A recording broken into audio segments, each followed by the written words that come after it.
Is काय Howard worth 60 million या फिर वेस्ट ऑफ मनी? बातचीत दोस्तों इतनी सिंपल और सीधी सी है, क्योंकि ऐसा नहीं है कि काय हावर्ड कुछ 20-30 मिलियन में आ रहा है कि हाँ भाई चलो कोई फ़र्क भी नहीं पड़ेगा down the line, but 60 million is a बहुत इंपॉर्टेंट मनी रियल मैड्रिड के पर्सपेक्टिव से अगर बात करें। रियल मैड्रिड में ऐसा नहीं है सिर्फ एक प्लेयर लाना है, रियल मैड्रिड में कई होल्स हैं जो भरने हैं। राइट बैक पे भी आप अगर 60 मिलियन लेके जाओ मार्केट में, आपको काफ़ी सही राइट बैक और डिफेंडर्स मिल जाएंगे। सेम गोज फॉर, क्योंकि आपको अल्वांसो डेविस के लिए भी पैसे बचाने हैं, तो लेफ्ट बैक के लिए भी वही सिचुएशन है, और भी बेटर अटैकर आप ला सकते हो। तो क्या 60 मिलियन देना काय हावर्ट्स के लिए सही है? तो पहले दोस्तों सबसे पहले मैं यही बताना चाहूँगा कि काय हावर्ट्स टू रियल मैड्रिड कोई ओवरनाइट डील नहीं हो रही है। काय हावर्ट्स द प्लेयर जो रियल मैड्रिड बहुत पसंद करती है। चाहे आप बात करो जब वो चेल्सी भी जा रहा था तो Real Madrid were in the race, Real Madrid were trying for Kai Havertz की काय हावर्ट्स रियल मैड्रिड आया है। तो शायद अभी भी वही शायद मेमोरीज है कि बायर लेवरकुसेन में वो कैसा प्लेयर था, वो वैसा अभी भी खेल सकता है।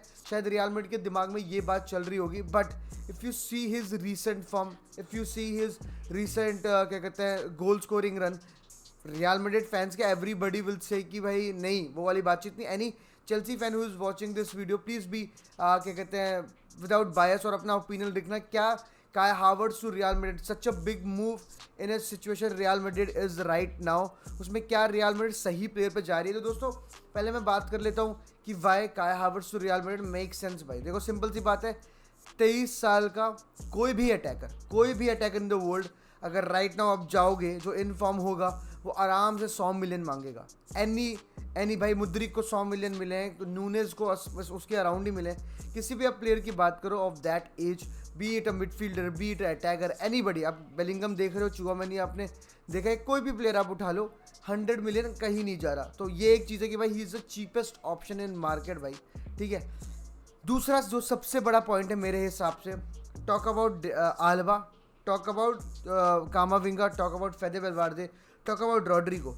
These are the recent transfers of Real Madrid. वो सारे प्लेयर जो रियल मैड्रिड में as attacker, as a midfielder, as a defender, आप इन सारे प्लेयर्स की बात करो, एक चीज़ यूनिक है, एक चीज़ कांस्टेंट है, इन सब में कॉमन है, वो यही है कि दे आर वर्सटाइल प्लेयर्स। और हावर्ट्स की अगर आप बात करें, ही इज़ द प्लेयर जो कि फ्रंट लाइन में काफ़ी सारा पोजीशन खेल सकता है। He can play the right wing, he can play the striker, he can play the number 10, he can play the supporting striker. तो वो वाली बातचीत है दोस्तों। और ऐसा नहीं है कि भाई सिर्फ 5 सैम्पल साइज़ नहीं है, सैम्पल साइज़ बहुत बड़ा बड़ा है भाई। अगर आप देखो लेवरकुसेन में जाओ तो he has played as number 10, Lampard के अंडर चेल्सी में he has played as a number 10, और जब वक्त आया तो he has played as a number 9, as a false 9, आप जो भी कहो। Is a good header of the ball, aerial superiority बहुत अच्छी है, काफ़ी बड़े डिफेंडर से अगेंस्ट इसने हेडर जीता है, and he is always performed against real Madrid भाई। जब भी आप देखो, अगर हमने जब 3-0 हम लोग जीत रहे थे जाके, 3-1 जो हुआ था शायद काय हावर्ट्स ने उसमें गोल मारा था, और मोस्ट ऑफ द चांसेस की एंड पे काय हावर्ट्स था। तो right man at the right time वाली बातचीत, जो उसकी पोचिंग एबिलिटी वो काफ़ी अच्छी है in the box, to be very honest दोस्तों। और अगर तीसरी बात कहूँ तो एक ऐसी चीज़ है कि भाई जब वो रियल मैड्रिड में आ रहा है तो एक हेल्दी कंपटीशन में लेके आ रहा है।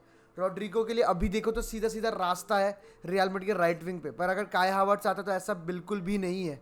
फिर क्या कहते हैं, आप कह सकते हो कि रॉड्रिगो एक कंपटीशन बन जाएगा विनीशियस जूनियर का भी, और एक हेल्दी कंपटीशन होना टीम में बहुत ज़रूरी है। सिर्फ नेम से एक प्लेयर नहीं, क्वालिटी लेके आनी है। बट वही है कि भाई काय हावर्ट्स वर्सटाइल है, चीप है, सब कुछ है क्या, बट वो क्या वो करियर रिवाइव हो सकती है? मेरे करियर बिल्कुल ख़त्म नहीं हुए, बट करियर रिवाइव वाली बातचीत ही है, वरना वो क्या अनदर एसेंसियो बन के रह जाएगा कि भाई छोटी मोटी टीम्स के अगेंस्ट आके गोल मार दिया। क्योंकि एसेंसियो भी ऐसा मतलब एक छोटा मोटा रिप्लेसमेंट नहीं है एसेंसियो, क्योंकि 20 का जीए देके गया है, उसको रिप्लेस करना भी बहुत बड़ी बात है। अगर काय हावर्ट्स पहले सीजन में आके रियल मैड्रिड के लिए 20 जीए दे देना, तो he is going to be considered as a wow signing, he is going to be considered as a great signing. तो बहुत बड़ा गैम्बल है। सबसे बड़ी बात यही आती है कि Real Madrid the situation we are in भाई, अभी आप 60 मिलियन काय हावर्ट्स पे देना पसंद करोगे, या फिर आप अल्वारो रॉड्रिगस जैसे बंदे या फिर अरीबाज जैसे बंदे, ठीक है, इनको अपग्रेड करना एक ज़्यादा बेटर ऑप्शन होगा, जो कि फ्री में आप लेके आ रहे हो, जो कि मेरे ख्याल से सैलरी भी उतनी एक्सपेक्ट नहीं करेंगे। देखो ऐसा नहीं है, क्योंकि काय हावर्ट्स का ऐसा भी नहीं कि चेल्सी में उसका गारंटीड है कि चेल्सी में if he is playing he is going to start each and every match. Chelsea में ऐसा भी नहीं है, चेल्सी में भी he needs to fight for his place, तो इतना ज़्यादा कुछ चेंज नहीं हो रहा। तो काय हावर्ट्स का जो ट्रांसफ़र वाला सिनेरियो है, अगर फीस सही हो जाती है, सैलरी सही हो जाती है, तो मेरे ख्याल से बहुत जल्दी हो जाएगी। बातचीत यही है मार्केट में कि बेलिंगम और काय हावर्ट्स, ठीक है, बेलिंगम को ले आओ और काय हावर्ट्स को ले आओ, उसके बाद we are going for Harry Kane. ये वाली बातचीत अभी पूरी चल रही है रियल मैड्रिड मैनेजमेंट में कि फर्स्ट बिगेस्ट साइनिंग ऑफ ये बेलिंगम, उसके बाद Kai Havertz and then the super mega signing Harry Kane के लिए जाते हुए दिखेगी आपको रियल मैड्रिड। बट उससे पहले रियल मैड्रिड चाहती है कि काय हावर्ट्स का डील डन हो जाए। तो वही वाली बात है यार, या तो आप 60 मिलियन दे के काय हावर्ट्स ले आओ, जो कि एक थोड़ा सा गैम्बल है। दूसरा, एल्वारो रॉड्रिगेज जैसे प्लेयर पे ट्रस्ट करो, लेके आओ, और उसे खिलाओ अरीबा जैसे प्लेयर पे लेके आओ, जो कि डे इन डे आउट कस्टिया में परफॉर्म कर रहे हैं भाई। डे इन डे आउट वाली बातचीत है। देखो, कंसिडर करें कि काय हावर्ट्स को नंबर 10 खिलाने वाली बात वो आउट ऑफ द विंडो है। अगर आपको नंबर 10 खिलाना ही होता तो आप एसेंसियो को रखते। एसेंसियो से बेटर ऑप्शन मेरे हिसाब से तो कोई भी नहीं था। तो ये वाली बातचीत है दोस्तों काय हावर्ट्स को लेकर, यही है कि भाई इज़ ही वर्थ इट, क्योंकि भाई और रीजंस मैंने आपको दे दिए। He is versatile, cheap and एक बहुत बड़ा कंपटीशन और एक positive competition in the squad होगा फॉर द फ्रंट थ्री, ठीक है। बट वही है, क्या कहते हैं, नेगेटिव सिर्फ सिंपल इतना ही है कि is out of form and can he revive his career at Real Madrid in as a substitute खेलेगा वो सबसे पहले। तो क्या एज अ सब्स्टिट्यूट आके वो इतना इम्पैक्ट डाल सकता है कि ही becomes a starter? Let's see what happens, but whatever happens, he comes. We have to support him. Hala Madrid, Ina Lamas, Suvi.